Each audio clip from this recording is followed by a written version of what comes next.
Yeah, no, great to be here. And this is an initiative that we've been working on for about 12 months now.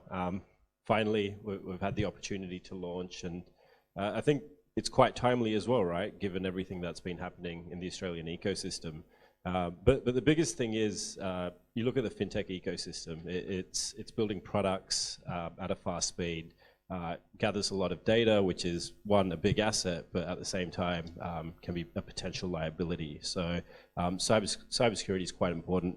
The main vision and mission of the committee is to build awareness within the ecosystem, share threat intel within the ecosystem where you can share knowledge, because cybersecurity is, it's not an individual or it's not an IT problem, it's a business-wide problem. So being able to cross-share knowledge between different fintechs, understand the types of threats, allows us to be more proactive, looking at ways to spread awareness and run events. So I'm quite excited by this initiative. We're launching expressions of interest to grow the committee.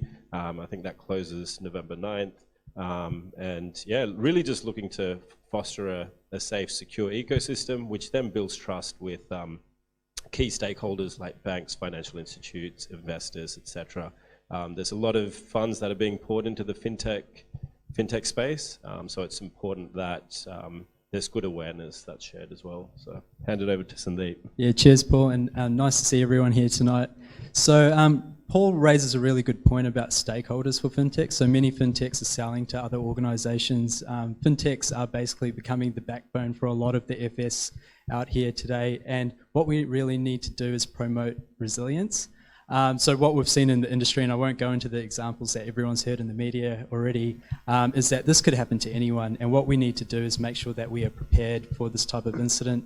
And what we're trying to promote through the committee is some of the best practices that fintechs from very early stage through the ASX listed companies can leverage. So sharing threat intelligence is very important. Everyone's kind of siloed away working on their own business, dealing with those things by themselves. But if we can share that information and grow that resilience within the community, I think that would be a really powerful thing. Again, we won't dig into the details of the data breaches that have happened, but the types of things that I would say as a recommendation to any of the fintechs in the crowd is look at a lot of the information that's been provided by the government agencies. So I know it mentioned in the agenda today that we'll touch on protection around data breaches and things like that. A huge recommendation would be to look at the Australian Cybersecurity Centre's website, refer to the Essential 8 framework. Cyber hygiene is just so important right now. It's without a doubt, if you looked at your systems tonight, you'll probably find one account that doesn't have multi-factor authentication on, a very simple control that mitigates such a huge threat. So go through the ACSC Essential 8, try and, I guess, look at those low-hanging fruit and start building some resilience. Look into a lot of other free resources out there. Tap us on the shoulder as well if you need to. And we will be promoting this committee over the next couple of weeks, I understand, with the EOI coming out. So I'll look forward to working with all of you. Thank you.